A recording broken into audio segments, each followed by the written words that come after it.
ఆ daily bread ఈరోజు ప్రభు మాట్లాడుతుండగా విందాము. మీ ఇండ్లలో, మీ సంఘాలలో, మీ బైబిల్స్లో, మీ క్యాలెండర్స్లో తప్పక క్రీస్తు బొమ్మలు ఉంటాయి కదా. ఇది చాలా మటుకు మీరు చూసే ఉంటారు. దేవుని చిత్రాలు, క్రీస్తు ప్రభు చిత్రాలు ఉంటాయి. కానీ ఇది ప్రభు ఒక విగ్రహారాధనగా పేర్కొంటున్నాడు.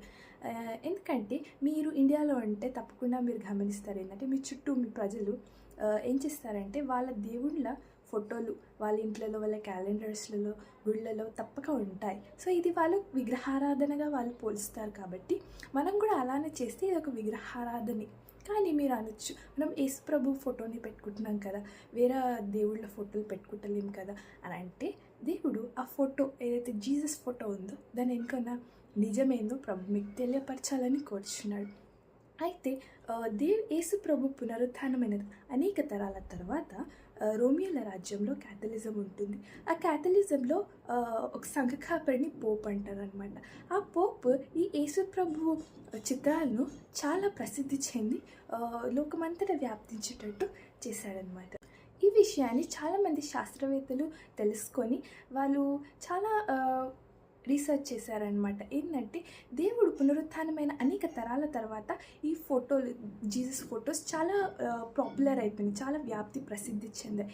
ఇది ఎలా జరిగాయి అని డౌట్ వచ్చింది. ఎందుకంటే యేసు ప్రభు టైంలో ఉన్నవారు ఎవరైతే ఉంటారో, ఎవరైతే ప్రభువుని చూసి ఉంటారో వాళ్ళు ఈ సమయంలో ఎప్పుడైతే పోప్ వరకు ఎంత టైం ఉందో ఆ టైంలో వారు మరణించి ఉంటారు. కాబట్టి ఆ పోప్ టైంలో, ఆ సంఘకాపరి సమయంలో దేవుణ్ణి కళ్ళారా చూసిన వారు ఎవరు ఉండకపోయి ఉంటారు. కానీ ఆ టైంలో కూడా ప్రభువు చిత్రాన్ని వాళ్ళు ఎలా చిత్రించగలిగారు అని వారికి డౌట్ వచ్చి వాళ్ళు రీసెర్చ్ చేసినప్పుడు వారు ఏం తెలుసుకున్నారంటే, ఆ పోప్ యొక్క ఒక కుమారుడు ఉన్నాడనమాట. ఆ కుమారుడు చాలా చెడు ప్రవర్తన కలిగిన కుమారుడని ఆ శాస్త్రవేత్తలు కనుగొన్నారు.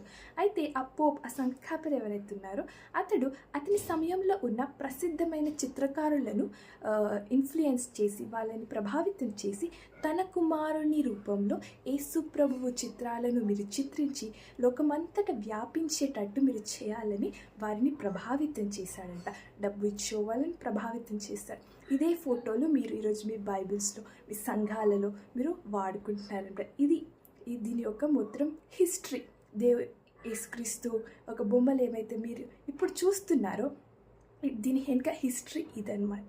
ఇన్నాళ్ళు మీకు తెలియలేదు కాబట్టి, ఈ సత్యం తెలియలేదు కాబట్టి మీరు ఆ ఫోటోలను వాడుకొని ఉండొచ్చు, ఇంట్లో పెట్టుకొని ఉండొచ్చు. కానీ ఇప్పుడు మీకు సత్యం తెలిసింది కాబట్టి మీరు జాగ్రత్త పడి దేవుని మార్గంలో నడవాలని ప్రభువుకు వచ్చినారు. ఆమె